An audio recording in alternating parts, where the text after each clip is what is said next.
Ayan, ang dami na namang dumating sa aking free sample. O, diba? Ito yung isa sa kagandahan ng pagiging affiliate kasi maraming dumadating sa iyo mga sample. So, bibigyan ka ng mga seller ng mga sample depende sa mga product na gusto mong i-promote.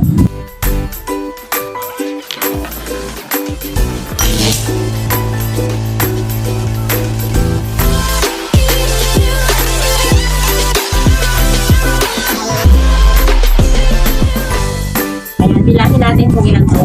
1, 2, 3, 4, 5, 6. Ah, diba? Meron akong 6 na sample na dumating ngayong araw. So, diba? Sino ba naman ang hindi matutuwa kapag ganito yung dumarating sa'yo araw-araw? Diba? Wala kang babayaran sa mga parcel na to. Lahat to ay libre na ibinibigay sa'yo ng mga seller na pinopromote mo yung mga product nila. So, bukod sa mga reward na natatanggap namin kay TikTok, bukod sa komisyon na nakukuha namin sa mga seller, isa ito sa kagandahan ng pagiging affiliate, yung makaka-receive ka ng mga parcel na wala ka namang babayaran. O, diba?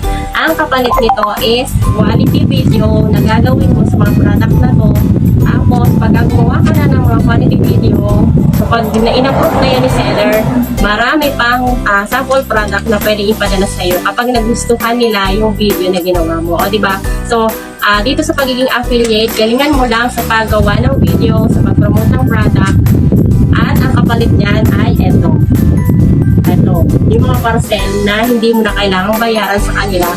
Basta ni-request mo kay seller at na-approve nila, ito na, ipapadala sa'yo. O, diba? Ngayong araw, 6 na free sample na dumating na naman sa akin. O, diba? So, ito yung kagandahan ng affiliate kasi kahit sasabihin nila na maliit lang yung commission na makukuha namin dito sa mag-affiliate, dito naman sa mga sample na ito, is bawing-bawi ka na at sa mga marketing benefits.